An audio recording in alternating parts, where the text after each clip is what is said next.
கற்றது உலகளவாகவும் கல்லாதது கைமண் அளவாகவும் இருக்கட்டும். Hello everyone, எல்லாரும் எப்படி இருக்கீங்க? நல்லா இருக்கீங்களா? இனி நம்ம பேசுற டாபிக் என்ன அப்படின்னு பாத்தீங்கன்னா குமரி கண்டம். இந்த குமரி கண்டம் உண்மையாவே இருக்கா இல்லையா? இருக்கு அப்படின்னு சொல்றவங்க சில ப்ரூஃப்ஸோட வந்து சொல்றாங்க, இல்ல அப்படின்னு சொல்றவங்களும் வந்து சில ப்ரூஃப்ஸோட வந்து சொல்றாங்க. இது என்ன அப்படிங்கறதான் இன்னைக்கு இந்த வீடியோ நம்ம வந்து ஃபுல்லாவே வந்து பார்க்க போறோம். குமரி கண்டம் கன்னியாகுமரிக்கும் ஸ்ரீலங்காக்கும் இடையில, ஓகேங்களா, அங்க வந்து கிட்டத்தட்ட ஒரு பெரிய கான்டினென்டே இருந்தது அப்படிங்கிற மாதிரி வந்து சொல்லப்படுது.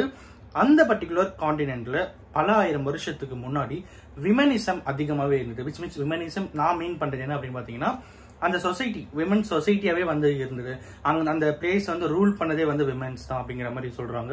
அங்க இருக்கிற most of the properties own பண்றது வந்து விமென் அப்படின்ற மாதிரி சொல்றாங்க. இன்னும் சொல்ல போனா அங்க இருக்கிற அவங்க வந்து அவங்க தான் வந்து ஹஸ்பண்டே சூஸ் பண்ணுவாங்க. விமன் தான் வந்து ஒரு ஹஸ்பண்டை சூஸ் பண்ணுவாங்க அப்படிங்கிற ஒரு கான்செப்டும் அந்த பர்டிகுலர் இடத்துல ரொம்பவே அதிகமா இருந்தது அப்படிங்கிற மாதிரி சொல்லப்படுறாங்க.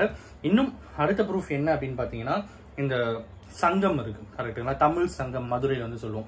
சோ சங்கம் அப்படிங்கிறது 3 சங்கம். ஒன்னு முதல் சங்கம், இடை சங்கம், கடை சங்கம் அப்படின்னு சொல்லிட்டு. இந்த கடை சங்கம் அப்படிதான், அது ஒண்ணுதான் வந்து இப்ப மதுரையில இருக்கு அப்படிங்கறதாகவும், மீதி இருக்கிற 2 சங்கங்கள், முதல் சங்கம், இடை சங்கம், இது ரெண்டுமே வந்து தண்ணி கடியில தான் இப்ப இருக்கு அப்படிங்கிற இன்ஃபர்மேஷனும் நமக்கு வந்து தெரிய வருது. ஸோ நெக்ஸ்ட் விஷயம் என்ன அப்படின்னு பார்த்தீங்கன்னா, அந்த பர்டிகுலர் பிளேஸ்ல, அதாவது குமரி கண்டத்துல men and women both are equal அப்படிங்கிற மாதிரியும் வந்து சொல்லப்படுது. ரூல் வந்து விமன் பண்ணிட்டு இருந்தாங்க, ப்ராப்பர்ட்டி ஓன் பண்ணிட்டு இருந்தது விமென்ஸ் தான். அதே மாதிரி ஹஸ்பண்டை சூஸ் பண்றதும் விமன் தான் அவங்களோட மேரேஜ் லைஃப்ல. But men and women R equal அப்படிங்கிற கான்செப்டும் ரொம்பவே ஸ்ட்ராங்கா இருந்தது அப்படிங்கிற விஷயமும் அவங்க வந்து சொல்றாங்க. சரி, ஓகே, ப்ரூஃப் என்ன அப்படின்னு பாத்தீங்கன்னா, பெர்க்கல் கிராக்டர் அப்படிங்கிற பர்டிகுலர் ஒரு விண்கல், ஓகேங்களா, பல ஆயிரம் வருஷத்துக்கு முன்னாடி, கிட்டத்தட்ட ஒரு 6000 வருஷத்துக்கு முன்னாடி இந்த பர்டிகுலர் பிளேஸ்ல, அதாவது இந்தியன் ஓஷன்ல ஒரு பர்டிகுலர் பிளேஸ்ல அந்த விண்கல் வந்து விழுந்ததுனால நியர்பைல இருக்கிற குமரி கண்டத்துல ஒரு மிகப்பெரிய சுனாமி வந்து இங்க இருந்து மைக்ரேட் ஆகிதான் இப்போ தமிழ்நாடு பீப்புள் இந்த பக்கமும், ஸ்ரீலங்கா அந்த பக்கம், அப்புறம் சவுத் ஆப்பிரிக்கா சைடு சொல்லிட்டு எல்லாமே வந்து ஸ்பிளிட் ஆனாங்க. ஸோ இதுக்கு பின்னாடி இருக்கிற மிகப்பெரிய விஷயம் என்ன அப்படின்னு பார்த்தீங்கன்னா, இந்த பெர்க்கல் கிராக்டர் அப்படிங்கிற இந்த பர்டிகுலர் விண்கல் தான் அப்படிங்கிற மாதிரியும் வந்து சொல்லப்படுது. இதெல்லாம் யாரு சொல்றாங்க பார்த்தீங்கன்னா, ஒரு சயின்டிஸ்ட், ஓகேங்களா. ஸோ நெக்ஸ்ட் என்ன அப்படின்னு பார்த்தீங்கன்னா, மேடகஸ்கர். ஸோ இந்த மேடகஸ்கர் அப்படிங்கிறது வந்து ஒரு பிளேஸ், ஓகேங்களா. ஸோ பூம்புகார், துவாரகா இப்போ எல்லாமே அந்த கடலுக்கு அடியில இருக்கு அப்படிங்கிற மாதிரியும், அதே மாதிரிதான் குமரி கண்டமும் இங்க இருக்கு அப்படிங்கிற ஒரு பர்டிகுலர் தியரியை வந்து எடுத்து வைக்கிறாங்க. இன்னொருத்தர் யாரு அப்படின்னு பாத்தீங்கன்னா, அவர் பேர் வந்து பிலிப்ஸ் கிளாட்டர் அப்படிங்கிற ஒருத்தர் 1864 என்ன சொல்றாருன்னா, மேடகஸ்கர்ல ஒரு உயிரினம் இருக்கு, அந்த உயிரினத்தோட பேர் வந்து லெமோரியா அப்படின்ட்டு. இந்த பர்டிகுலர் குமரி கண்டத்தை அவர் வந்து லெமோரியா கான்டினென்ட் அப்படின்னு சொல்றாரு. எதனாலன்னா, சவுத் ஆப்பிரிக்கால இல்ல, மேடகஸ்கர்ல இருக்கிற ஒரு பர்டிகுலர் குரங்கு, ஓகேங்களா, ஒரு தேவாங்கு மாதிரி, அதோடைய பேர் வந்து லெமோரியா. அது வந்து மேடகஸ்கர்ல இருக்கு. அண்ட் இந்தியால சில இடங்கள்ல அதனுடைய எலும்புகள் வந்து கண்டுபிடிச்சிருக்காங்க அப்படிங்கிறாங்க.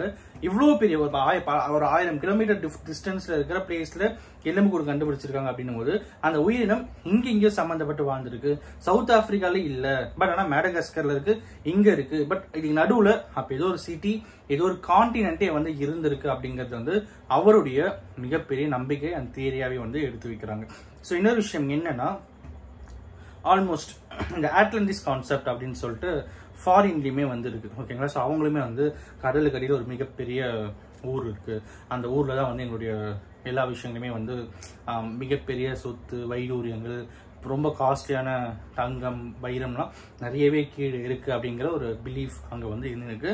அங்கதான் கடவுளும் இருக்காரு அப்படிங்கிற கான்செப்டும் அவங்க வந்து சொல்றாங்க.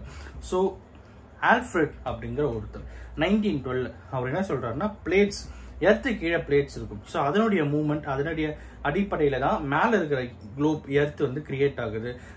அதை வச்சுதான் நிலப்பரப்பு வந்து சூஸ் பண்ணப்படுதே தவிர, under the earth, under the water எந்த ஒரு கான்டினென்ட்டுமே இல்லை, எந்த ஒரு சிட்டியுமே இல்லை, எந்த ஒரு பிளேஸுமே இல்லை அப்படிங்கிறது வந்து அவரு சொல்ற ஸ்ட்ராங்கான பிலீஃபா இருக்கு. ஸோ எல்லாத்துக்கும் மேல இந்த பர்டிகுலர் பர்சன் ஒரிசால ஒரு சயின்டிஸ்ட், ஓகேங்களா. ஸோ அவர் என்ன பண்றாருன்னா, கோர்ட்ல கேஸ் ஃபைல் பண்றாரு. என்னன்னு, செல்ஃப் இன்ட்ரெஸ்டா வந்து கேஸ் போடுறாரு. அந்த இடத்துல போயிட்டு ஆராய்ச்சி பண்ணுங்க, அந்த இடத்துல ஆராய்ச்சி பண்ணி அந்த ப்ரூஃப்ஸ் வந்து எடுத்துட்டு வாங்க. உண்மையாவே அங்க வந்து இந்தியன் ஓஷனுக்கு உண்மையாவே வந்து குமரி கண்டம் அப்படிங்கிற ஒன்று இருக்கு அப்படிங்கிறது ரொம்ப ரொம்ப ஸ்ட்ராங்கா சொல்றாரு அவரு. ஸோ இன்னைக்கு நான் இதை உங்ககிட்ட பேசணும் அப்படின்னு நினைச்சேன். எதனால இதை பேசணும் அப்படின்ட்டு ஒரு விஷயம் சொல்கிறேன். ரீசெண்டாக ஒரு ஐ திங்க் ஒரு 1 month முன்னாடி நினைக்கிறேன், அப்போ வந்து ஒரு வீடியோ பேசியிருந்தோம். என்னன்னா சென்னையே வந்து இன்னும் ஒரு 6000 வருஷத்தில் அழியறதுக்கான வாய்ப்புகள் அதிகமாக இருக்குது. அப்புறம் வந்து இந்த கால பருவநிலை மாற்றம், அதுக்கப்புறம் வந்து கடலுடைய தண்ணி நீர்மட்டம் ஏறி வருது அப்படின்னு சொல்லிட்டு நிறைய ரீசன்ஸ் நம்ம வந்து பேசியிருந்தோம். இப்போ நம்ம பார்த்துட்டு இருக்கிற சிட்டி அடுத்த 1000 வருஷம் கழிச்சு அழியறதுக்கான வாய்ப்புகள் அதிகமாக இருக்குது அப்படின்னு சொல்றதுலாம் இப்போ இருக்குது. அப்படின்னும் போது ஏன் பல 1000 வருஷத்துக்கு முன்னாடி ஒரு சிட்டி அழிஞ்சிருக்க கூடாது அப்படிங்கிறது தான் என்னுடைய ஒரு மிகப்பெரிய கேள்வியாக இருக்குது. ஸோ இந்த கேள்விக்கான விடை தேடல் அப்படிங்கிறது எத்தனை வருடங்களுக்கு தொடரும் அப்படிங்கிறத நம்ம வெயிட் பண்ணி தான் பார்க்கணும். அண்ட் அஃப்கோர்ஸ் இந்த வீடியோ யாருன்னா ஒருத்தருக்கு நாலேஜ் சரிங்க இருக்குன்னு சொல்லிட்டு நான் நம்புறேன். தேங்க்ஸ்.